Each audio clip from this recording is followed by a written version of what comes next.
Dan akhirnya polisi ini menetapkan AL, bocah 12 tahun di Medan sebagai tersangka yang dengan tega membunuh ibu kandungnya sendiri. Apa yang membuatnya ini tega melakukan hal sekeji itu padahal ia masih anak-anak? Inilah gelar tikar crime update. Ambil pelajaran dari setiap kejadian yang kami ceritakan. Jangan lupa subscribe. Sempat menjadi perdebatan di tengah-tengah warganet, benarkah anak 12 tahun berinisial AL itu yang menghabisi nyawa ibu kandungnya sendiri? Dan ternyata jawabannya adalah benar, warga-warga. Sebelumnya sempat muncul spekulasi bahwa ada dugaan itu dilakukan oleh suami dari korban FA. Namun dari hasil penyelidikan, polisi akhirnya terungkaplah semua, tidak ada jejak DNA suami korban di dalam olah TKP. Kita akan coba flashback sebentar ini kejadiannya seperti apa. Sebelumnya di tanggal 10 Desember 2025 kemarin, seorang ibu tewas dengan belasan luka tusukan di seluruh tubuh di Subuh Buta, di mana dugaan sementara pelakunya adalah anak dari korban yang masih di bawah umur. Dan setelah prarekonstruksi Senin 15 Desember kemarin terungkap setidaknya ada 43 adegan yang diperagakan dalam kasus di kota Medan, Sumatera Utara itu. Saat warga mulai berdatangan, Faizah sudah tak bernyawa di kamarnya di lantai 1 di atas kasur. Sementara anak pertamanya waktu itu jari-jarinya terluka yang langsung diobati oleh dokter yang datang. Sementara adiknya yang berinisial AL terduduk di sofa ruang tamu dengan posisi diam, tak menangis sama sekali. AL pun disebut-sebut sebagai tersangkanya. Namun ya itu tadi ya, publik ini masih nggak percaya anak 12 tahun bisa melakukan hal seperti itu termasuk keluarga dari FA. Dan akhirnya terungkap ya bahwa AL adalah tersangkanya. Alasan terbesar AL adalah ini kesal ketika melihat ibunya ini terus memukul sang kakak dengan tali pinggang dan sapu. Hal ini membuat AL ini sampai memendam amarah. Dan saat ada kesempatan, dia luapkanlah amarah itu. Ya, tepatnya saat Faiziah ini ibu kandungnya ini sedang tertidur.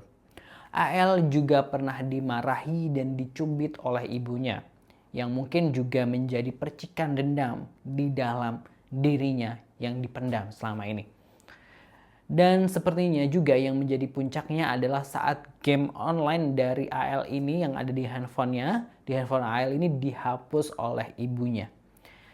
Di mana penghapusan game itu justru membuat AL ini kenal dengan game online lainnya dan juga kartun anime. Dan dari game dan anime itulah membuatnya terinspirasi untuk menghabisi nyawa ibunya. Astagfirullah. Jadi AL ini main game, kalau di searching itu gamenya emang ngeri banget ya warga-warga. Game yang diketahui dari London ini salah satu permainannya adalah merencanakan pembunuhan. Jadi kayak detektif atau apalah game-gamenya ini ya.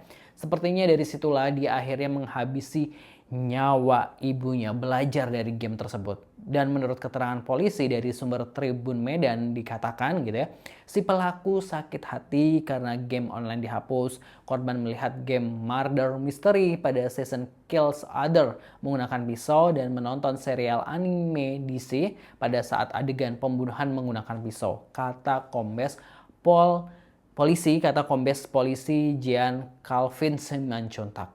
Dan menurut psikolog forensik yang menangani kasus ini, ternyata AL ini lebih dekat dengan kakak kandungnya dibandingkan dengan ibu dan ayahnya. Makanya ketika kakaknya ini disakiti oleh ibunya ketika dimarahi atau diomel-omeli gitu ya, ini membuat AL ini ikut sakit hati hingga dendam membara di dalam hati.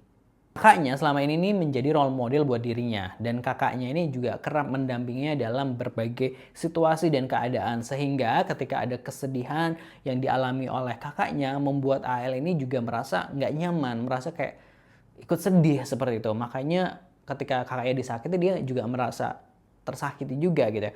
Puncak dari kekerasan ibunya gitu ya kepada anaknya ini memang lebih intens di 3 tahun belakangan gitu ya. Utamanya sejak mulai berpisah ranjang dengan suaminya yang membuatnya ini meluapkan emosi, meluapkan amarahnya ini kepada anak-anaknya itu.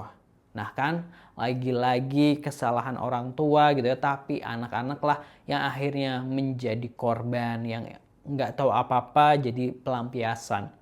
Dari beban mental akhirnya menjadi seorang yang benar-benar tega melakukan hal sekeji itu.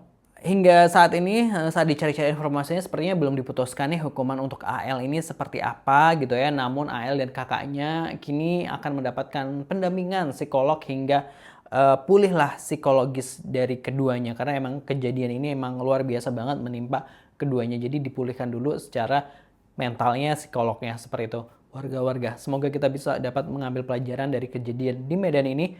Jangan lupa subscribe Gelar Tikar. Terima kasih. Wassalamualaikum.